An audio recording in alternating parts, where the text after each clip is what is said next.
el día 17 de enero, la Iglesia en todo el mundo,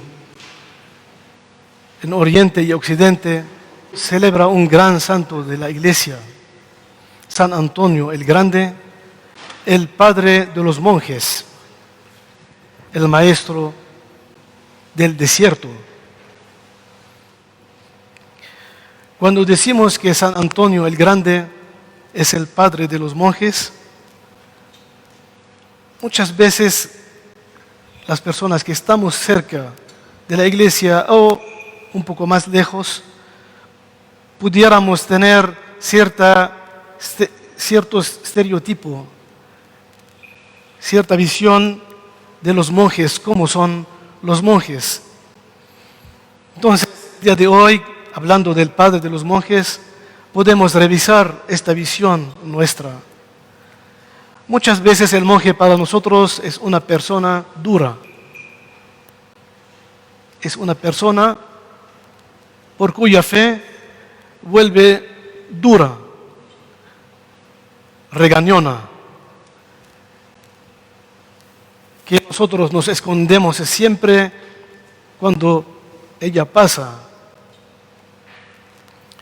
En realidad, así, en tiempos de San Antonio Abad, así pensaban las personas de él. Y después de decenas de años en el monaquismo, cuando quisieron visitarlo, tenían en mente esta visión, este prejuicio, que iban a llegar con él y les iba a correr de su celda, iba a ser una persona dura.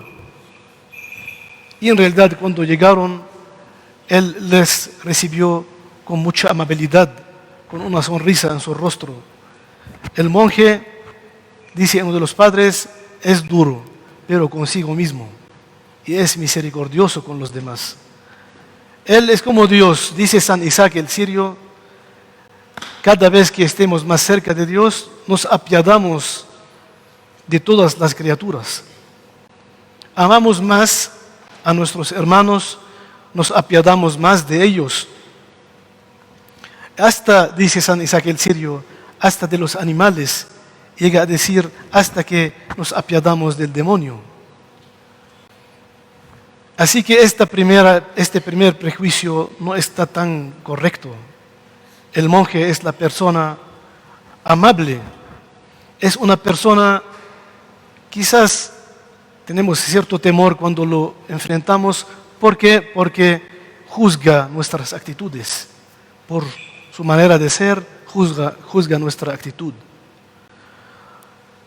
Otros vemos o consideramos que el monje es el defensor de la recta fe, así que siempre los monjes están en contra de los padres, de los párrocos. Enfrentan a los obispos, como que sí son dos bandos diferentes. Pensamos que los monjes son que deben decir, párate al obispo y a los padres y defender la fe. En cierto modo sí es cierto, ellos defienden la fe, pero desde adentro de la iglesia. Ellos defienden la fe con obediencia. San Antonio siempre ha mostrado mucha reverencia hacia sus obispos. Y el gesto más grande de él, que cuando estaba en la cama de la muerte, llamó a sus discípulos. Y cuando llegaron los discípulos, les dio sus recomendaciones finales porque sabía que moría. Él veía su muerte. Y les dijo, las cosas que tengo son dos capas. Una la dan a San Atanasio, es quien escribió la historia de San Antonio, y la otra le dan a San, no me acuerdo el nombre, pero otro obispo. Es lo único que tenía y lo entregó a los obispos de la iglesia. El monje y el monasterio no es apartado de la iglesia. Al contrario, yo me acuerdo de un ejemplo del cuerpo humano y pienso que es así el monajismo en la iglesia. El monajismo en la iglesia es como la glándula. La glándula en el cuerpo, cuando necesita el cuerpo alguna sustancia para que siga viviendo, la glándula, creo que la palabra es segrega una enzima. Y esta enzima es para que viva el cuerpo. Lo da a tiempo debido y provoca que pueda vivir el cuerpo. De la misma manera la iglesia segrega a los monjes. Segregó en algún momento al monajismo. ¿Para qué? Para que siga la iglesia viviendo de la misma manera entregada una vez y para siempre desde Pentecostés.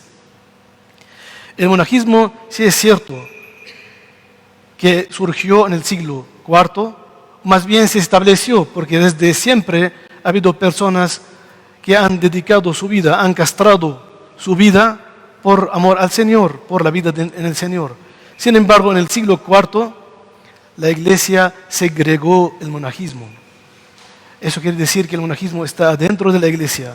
Los monjes nunca se escaparon de la iglesia, nunca se escaparon del mundo en un sentido puritanismo. Nunca se escaparon del mundo porque lo odiaban. La iglesia segregó al monajismo para conservar su misma esencia. ¿Qué es la esencia de la iglesia? Buscad el reino del cielo y todos los demás se les da en añadidura. Cuando en algún momento empezó la iglesia a salir de las catacumbas, ya no estaba la iglesia en las catacumbas. Cuando empezó la iglesia a ser la religión del gobierno, ser la religión del imperio, empezó a haber como alteración en el pensamiento de los cristianos. Algunos entraban al cristianismo por interés, otros para quedarse bien con el emperador, otros.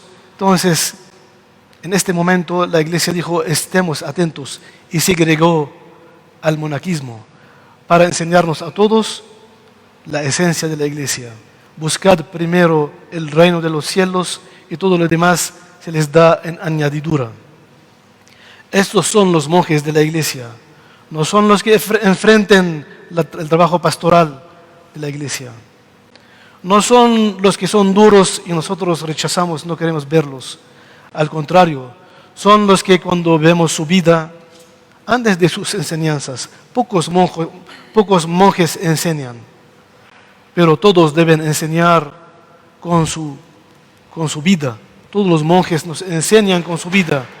Y lo que nos enseñan es buscar el reino de Dios y todo lo demás se nos da por añadidura. Así que el día de hoy, día en el que conmemoramos al padre de los monjes, a San Antonio el Grande, pidamos a Dios nuestro Señor que siga mandando vocaciones en su iglesia, que siga habiendo quienes quieren dar testimonio de que primero es el reino de Dios y que también la iglesia siga segregando enzimas diferentes, no necesariamente monajismo, a través de lo que enseñamos, a través de nuestros foros. Así que rezamos también por usted, don Roberto, para que siga su foro siempre un lugar donde nos acordamos los cristianos que hay que buscar primero el reino de Dios y todo lo demás se nos da por añadidura. Las asociaciones se dan por añadiduras. El trabajo y las fiestas y las actividades por añadidura. Hasta la salud también por añadidura. Pero primero buscad el reino de Dios y nos dice nuestro Señor, todo se nos dará en añadidura. Amén.